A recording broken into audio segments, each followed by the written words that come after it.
41-year-old Margaret Ray arrested 7 times for trespassing on David Letterman's property. John Hinckley Jr., and he changed the course of U.S. history in 1981 when he shot and wounded the president and 3 other people outside a Washington, D.C. hotel. Welcome back to Stalking in Circles. Here we are at episode 12. And what a strange journey it's been, and what a strange journey it's going to continue to be. In this week, we're going to clarify a few things, but the first thing that we want to put out there is maybe just a little synopsis of what the heck is actually going on. Back in 2022, September of 2022, we met a fan, very briefly.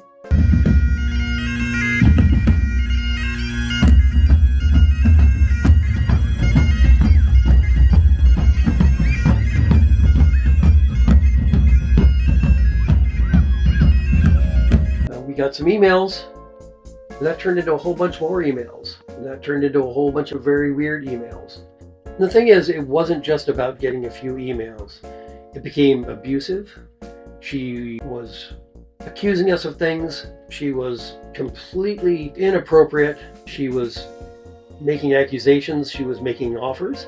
Making threats. It just went completely out of hand, and it continues to do so. Yeah, so it started in 2022. It's still going on today. We have really had very, very minimal interaction with her. In person, a few sentences, and other than that, a couple of emails. 2 or 3 sentences. And it's been going on nonstop now for 3 years.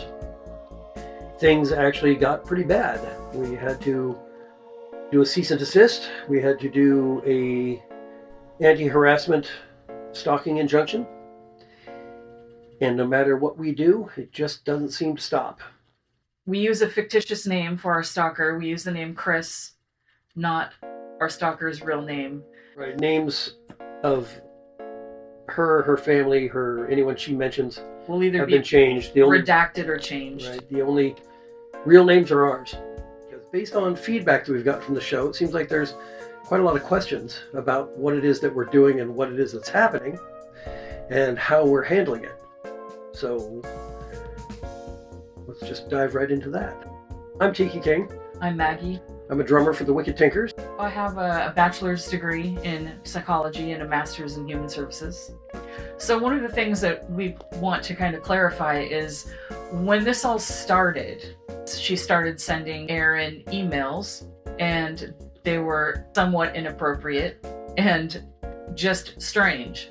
I kind of volunteered and said, I can take care of it if you want me to. He agreed to that. None of us knowing at the time how crazy this was all going to be and how extensive it would become. We had no way of knowing any of this was going to happen. We just assumed for a while. We're still thinking we can talk her out of it. I'm still thinking there's just something I'm not seeing. There's something I'm not getting about this.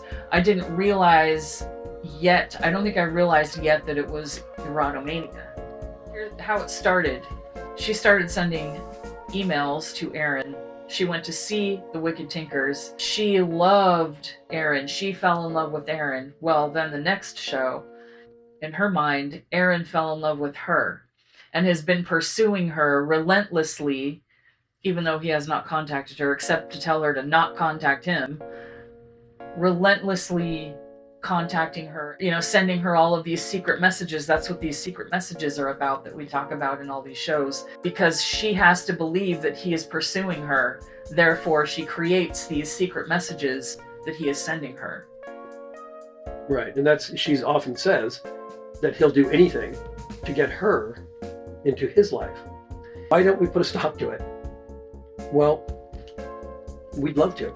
That's the thing. We're going to post a link in the comments below to a few different articles on the condition that our stalker suffers from, so that if you want to go do some research beyond what you'll hear here, there are a few good resources out there that describe it in great detail and will give you a better understanding of why it is such a challenge for us. Why don't you just put a stop to it? I'm not in those exact words, but that is the sentiment. They say, why don't you tell her to stop? Why don't you... Or just block her. Or block her, yeah. Or don't respond. Or all and sorts even, of... why don't the police do anything about it? There's all kinds of questions about it. So we're going to try to answer some of those questions today. Right. And the short answer is we are, we have, we do, and we continue to. But that is the problem with this condition, is it does not respond to us. We are on our third court date, which we'll probably talk about in our next episode. For one of the orders, we already have another order in one state, and this court date now is for the state that she lives in. So we are expanding and clarifying the orders to try and get it a little more, give them a little more teeth, I guess you might say. Yeah. Possibly allow the authorities to have a better tool to work with. We have restraining orders. We have sent cease and desist letters. We actually no longer do respond to her, other than for a while we were sending out a form letter basically just saying stop contacting us. It was a cease and desist. Yeah. And we stopped doing that. Yeah, we even stopped doing that. Why she won't stop? Because that's the nature of this particular disorder, is they can't help themselves, and it is beyond an obsession. It's like, it's I guess it is a form of addiction where they just can't stop. Maybe they may want to, even, I don't know. It's like an OCD delusion. Literally right after we get a restraining order signed, she's contacting us again. Even though she knows that she is not allowed to, but she just can't. She cannot stop. So once again, why don't we block her? Why don't we just say, we're done with you, we don't want anything else to do with you? Well, because we do want to know what it is that she's up to. We want to know if she's planning on traveling to any of our shows. We want to know if she's going to show up somewhere that we are. We want to make sure that if she decides to leave her state and come find us somewhere, more than likely we'll know about it, because we do pay attention to what she's saying. Like I said, we don't respond to it. We don't validate it. We don't say yes or no. We simply observe. But it is fascinating how even ignoring it doesn't change it. So there really is no action we can take. The problem with this disorder is that it feeds on any input whatsoever, and it feeds on no input whatsoever. So we cannot simply say stop. We can't say, fine, but let's be friends. We can't say go away, we hate you. We can't. It doesn't matter what we do. What she does is independent of all of that. So like I said, if you would like to learn more, click on one of the links below for some more in-depth discussion of the disorder itself. Once again, we are not diagnosing that she definitely has this disorder. However, once you read the descriptions, it checks all the boxes. So we're fairly confident in using the term erotomania to describe what we think is happening. And I'm fairly confident in saying even that it's secondary erotomania, just the fact that she told us in one of her emails that she has another disorder. And based on that, and based on what erotomania actually is, if you have another mental type of a disorder, then erotomania is a secondary disorder to that first one. Now, another question that we often get is, why don't you get someone involved? The police, her husband, family member, mental health people, etc. And once again, the short answer is we have. We started with getting the police involved because she simply wouldn't stop. The next thing we did was to move on to the court system, get a restraining order, which she has decided that she wouldn't obey. It's a civil stalking harassment injunction. And that one has my name on it, his name on it, and all of our addresses on it. She's not supposed to send any emails to my work, which technically would be Wicked Tinkers. It hasn't stopped her from doing it. She has not sent me many emails since then. She has sent a few. She sent, how many she sent you? Well, 6 this year. Yeah. And most of them are her describing how she's going to help me get a divorce, or asking me to pass along something to Maggie, which actually that's another thing, is that a lot of these emails to other members of the band say, and you tell Maggie, which is completely against the restraining order. I would say, I'm just going to make it an estimate, 3/4, if not more, of the emails she sends to Aaron talk about how horrible she thinks I am and how she wants to get rid of me. So that's part of what she's not supposed to do. She's not supposed to contact me through anyone else or have anyone else talk to me about stuff. She often says, tell Maggie this, or, stuff like that.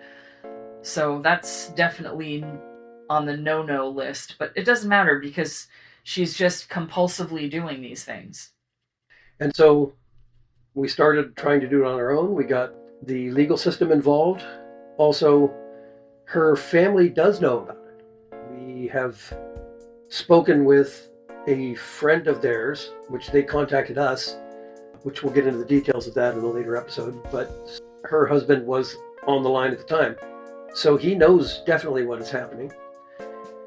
Apparently their friends know what's happening. She has mentioned things that her family has said about all of this. So her family knows. She's mentioned things that her therapist has said. So her therapist knows about it. So everyone... Therefore, we know she's seeing a therapist. So, people who are wondering why get her some help. This is all we can do from here, But we do know that she is seeing a therapist. Right, so that's pretty much all the boxes there, which is,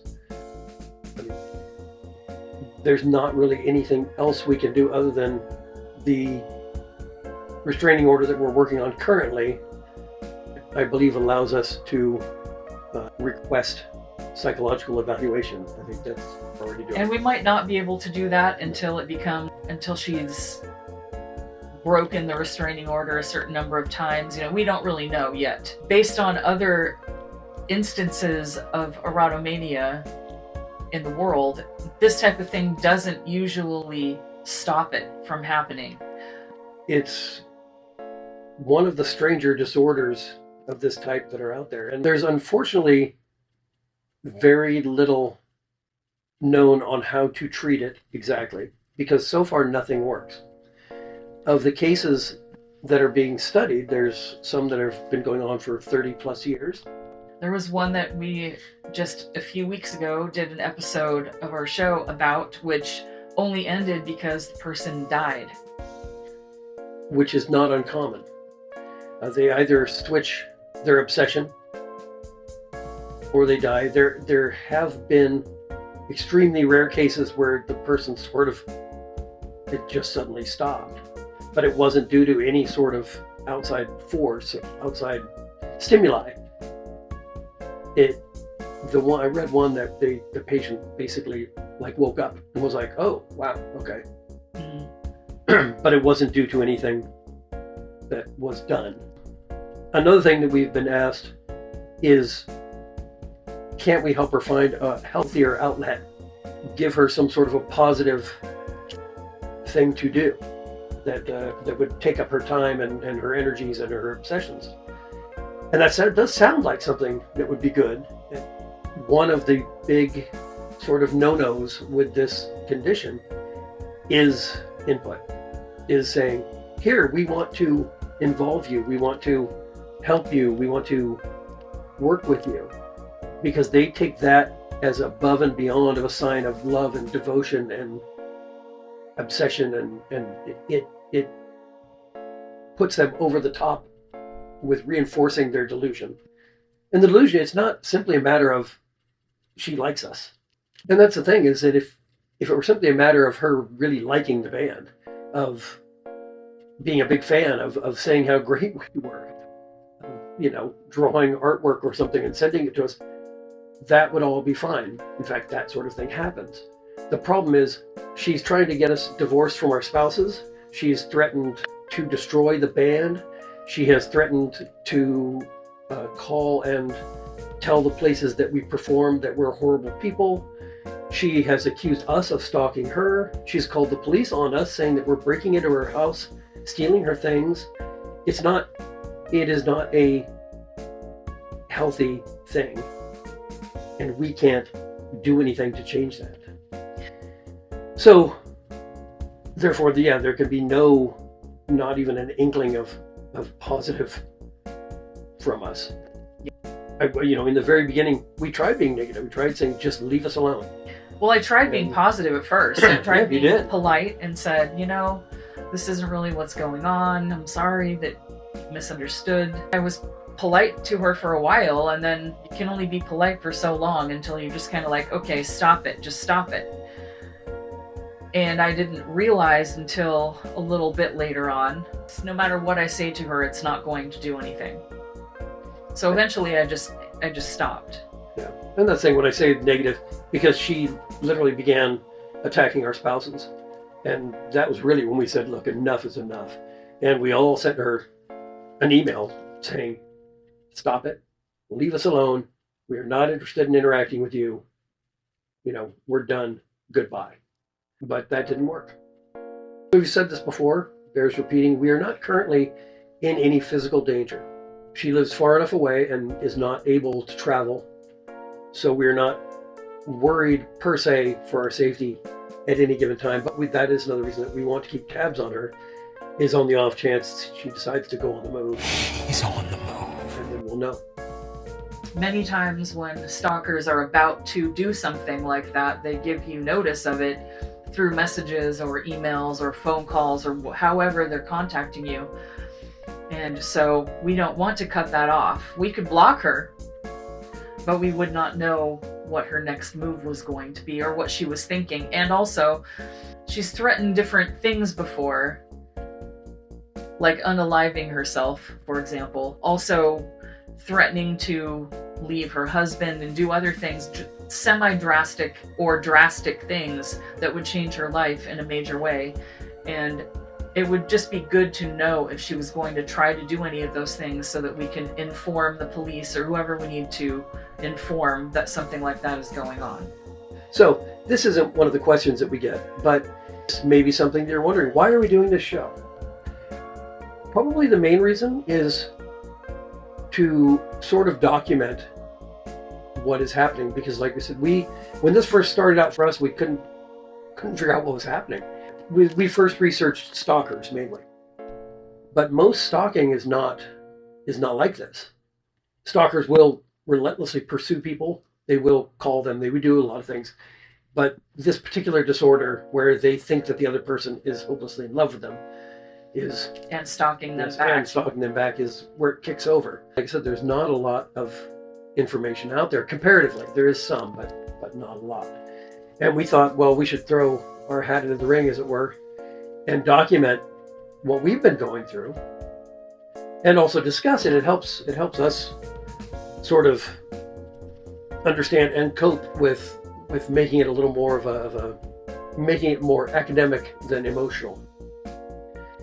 And so we thought, well, we will read the emails, we'll discuss the emails, we'll let other people comment, and we'll provide information, and hopefully maybe someone else who is going through the similar thing can find this and use it as a resource. Yeah, hopefully someone will benefit from it somewhere down the line.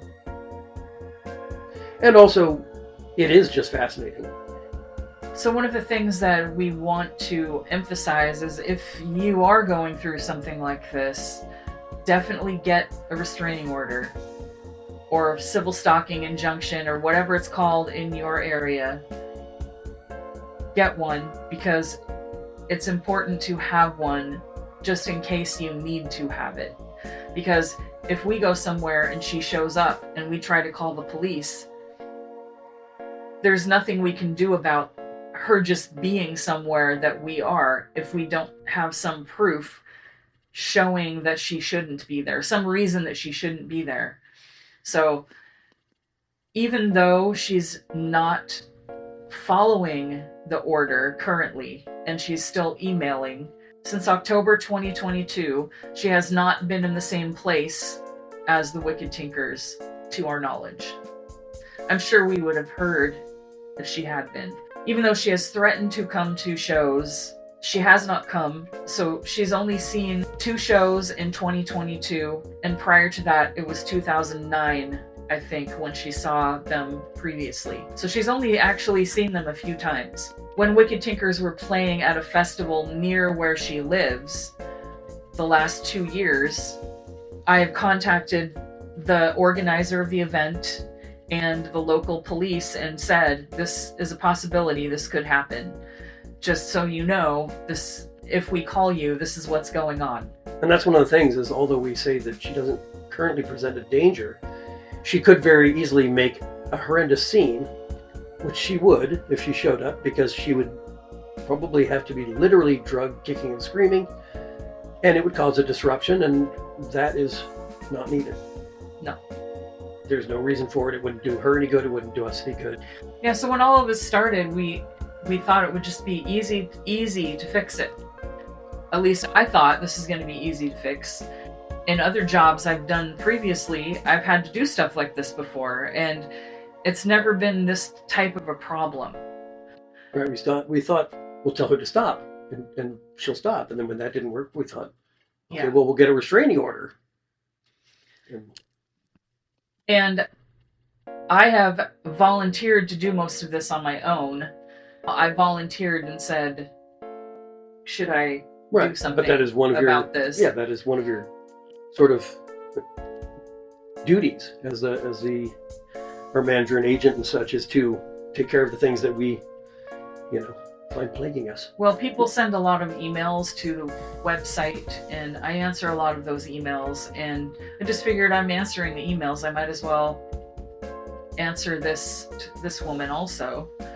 And it just did not work out that way. But again, none of us had any idea that it was going to go this far, that it was going to be this type of a thing, and that it was going to get this crazy. We just had no idea. None of us had any reason to think it would be like this. If she can hate me instead of hating Aaron, even though half the time she does hate Aaron and half the time she loves Aaron, but she always hates me. All the things she has for me is just plain hate, and that's okay. I'm okay with it, because I know it's all a disorder, it's all a delusion, none of it's even real. To her, it's very real. She truly believes all these things are happening. She truly believes that Aaron is sending her secret messages in all kinds of weird ways to get her to love him. And it is fascinating and amazing as you come along in this journey with us and we lay it out. You're going to be amazed at just how far it all goes. It's not just a matter of the emails. It's things that, like, she hasn't actually come to find us yet, but we have found instances where she's literally thought Aaron was on his way to pick her up based on her own email of saying, I assume you're going to come pick me up tomorrow because it's, my birthday, or it's whatever. And then we get these angry emails about how he didn't show up, and she had taken all of her things down to the road. And so it's she truly does believe it. And it's not just a matter of she wishes that it's going to happen, or it's not wishful thinking. She assumed Aaron would be coming there, well, even though he lives 20 hours away, or I'm not sure exactly how, but something like that. That he was just going to show up there without talking to her, without her talking. Just pick her up at her driveway. It's a difference between putting a whimsical Bigfoot sticker on your car and spending years living in the woods trying to find Bigfoot. So another thing that's really important, just how difficult this is for everyone, not just us, but also how difficult it is for her to live with this disorder. And if you've heard some of the voice messages that have been played so far, you can probably tell that she's fairly upset in some of them. And this is just the state that she gets herself into when she's discussing this topic, very obviously in her voice messages, you can tell just how upset she gets by all of this. And so if she's that upset, it's obviously going to upset her husband. Like, we were in the Zoom meeting at the court case, and her husband was there with her, and he seemed very genuinely concerned for her well-being. She was upset in the courtroom, and I understand all of that. I understand that she really thinks this is something completely different than what it is. So not only is she upset, but also her husband's going to be upset, and that's going to affect their health, their emotional well-being, probably their relationship in general, because she believes that Aaron is in love with her and that Aaron is coming into their house.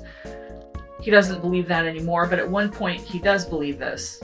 And so all of this is very heavy and very important to realize. This isn't just some little super fan type of a thing. It's a super fan in the massive way of being a super fan, you know. Right. And it's she has stated that her family is concerned and have been telling her she needs to stop. And she's talked about her therapist and the things that she said and the things her therapist has said. And so it's bleeding out in all directions of people who have to deal with it. And it's, like she said, that her husband, I can't even imagine what it was like for him, because she had him convinced that any moment now we were going to come in the van and take her away. Yep. And, you know, and I thought, my first thought was just the massive amount of disappointment every single day for her. Yeah. Of living every day thinking that this object of your obsessive desire was on their way. We're not making this show to make fun of her or make light of the situation, or we don't think it's funny. We don't think it's fun. We don't think any of those things. It's just extremely fascinating and interesting. It's a very in-depth sort of a case of this situation. Yeah, we do laugh sometimes because it is so absurd. Yeah. Sometimes some of the things are so unbelievable and absurd that you can't help but. Yeah, we definitely know and understand how hard it is for her and her family. So yeah, so it's not just a matter of us getting her emails. It's a matter of everyone involved with her is being touched by this. Yeah, so we just wanted to do a little show this week about that and just sort of give a little bit of information and clear up some stuff that might be confusing. It is confusing. The whole thing is confusing. Everyone I talk to pretty much repeats those same questions that are, like I said, the top like 3 in our comments and when people ask us, you know, for. Yep. So next week we're gonna go get back into reading some more of the emails that we have. I'm sure we'll update you on the court case as to what happened. Hopefully it'll be good news for us. Yeah. Thanks for watching. Thanks for watching, and don't forget to like and subscribe if you haven't already. Tell your friends. Tell your therapist. Tell your enemies. Yeah, tell your enemies.